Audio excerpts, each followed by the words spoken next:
খাবার যদি না দেওয়া হয় আব্দুল্লাহ কিছুক্ষণ পরে হয়তো মারা যাবে।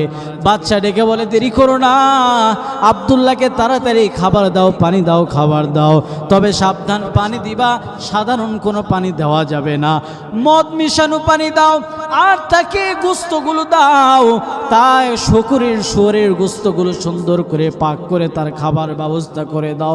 তার কারণ বাদশা জানতো যদি হারাম খাবার কেউ যদি খায়, কোনো মুমিন খায়, তার ভিতর থেকে ঈমানের আলো বের হয়ে যায়। কিন্তু আব্দুল্লাহ ইবনে হুযায়ফা বাদশার সেই তো ভালো ইলমওয়ালা ছিলেন, ঠিক কিনা?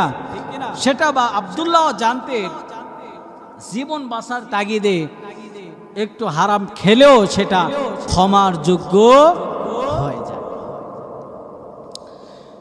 আব্দুল্লাহ ইবনে হুযায়ফার সামনে খাবারগুলো নিয়ে যাওয়া হলো, বলা হলো আব্দুল্লাহ রে তুমি খাবারগুলো খেয়ে নাও।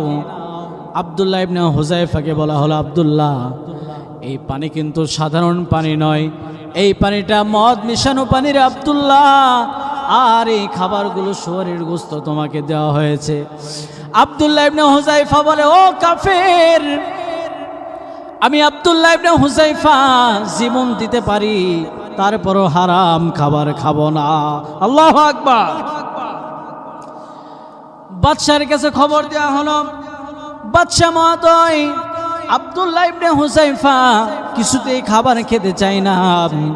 বাদশা বললেন ঠিক আছে, আব্দুল্লাহকে আমার সামনে নিয়ে আসো। আব্দুল্লাহ ইবনে হুযায়ফাকে যখন নবীজির সামনে নিয়ে হাজির করা হলো, আমার নবী, মায়ার নবী, বিশ্ব নবী, আমার নবী যখন আব্দুল্লাহ ইবনে হুযায়ফাকে যখন বাদশার সামনে দাঁড় করায় দেওয়া হলো, বাদশা ডেকে বলে ও আব্দুল্লাহ তুমি কি জানো কিছুক্ষণ পরে তুমি হয়তো মারা যাবে খাবার না খাইলে রে আব্দুল্লাহ, তুমি এখনো তোমার অফারগুলো দিলাম, তুমি খ্রিস্টান ধর্ম যদি গ্রহণ করে নাও, 15 যতগুলো অফার দিয়েছিলাম সব অফারগুলো তোমাকে আমি বাদশা দান করে দিব।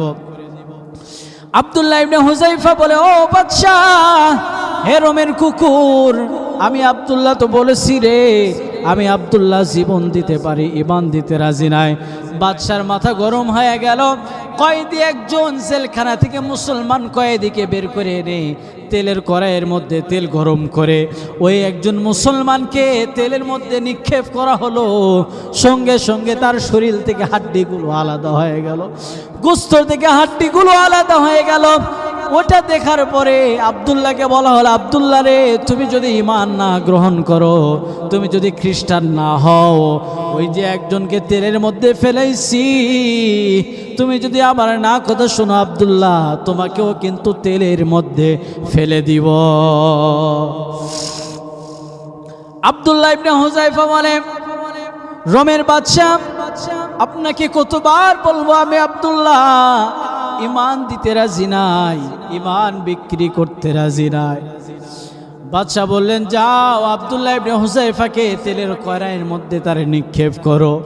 আব্দুল্লাহ ইবনে হুযায়ফাকে যখন তেলের মধ্যে নিয়ে যায়, আব্দুল্লাহ ইবনে হুযায়ফা তেলের কড়াইয়ের দিকে হেঁটে হেঁটে যায়, চোখের পানিগুলো ছেড়ে কান্না করতেছেন। আর আব্দুল্লাহ ইবনে হুযায়ফার কান্না দেখে ওই একজন মন্ত্রী ডেকে বলে বাদশাহ আব্দুল্লাহ ইবনে হুযায়ফার চোখের মধ্যে পানি দেখা যায়।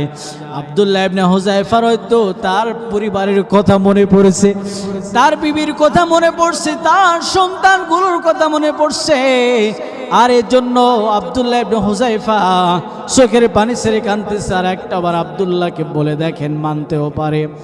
বাদশা ডেকে বলে আব্দুল্লাহ রে তুমি কি জানো না তোমাকে তেলের মধ্যে নিক্ষেপ করা হবে, তোমার বিবির কথা মনে পড়ছে নাকি আব্দুল্লাহ বলো, আমি তোমাকে সব অফারগুলো দিয়ে দিব, আব্দুল্লাহ খ্রিস্টান ধর্ম গ্রহণ করে নাও।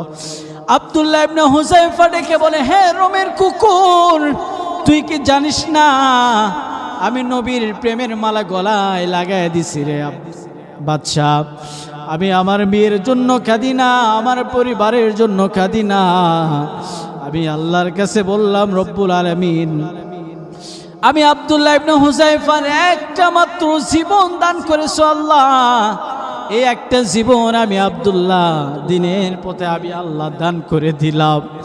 আমি আব্দুল্লাহকে যদি এরকম আরো 1000 জীবন দিতা, আমি 1000 জীবন আমি নির্দ্বিধায় আল্লাহ তোমার পথে দিতাম, তারপরেও বাতিলের সামনে মাথা নত করতাম না।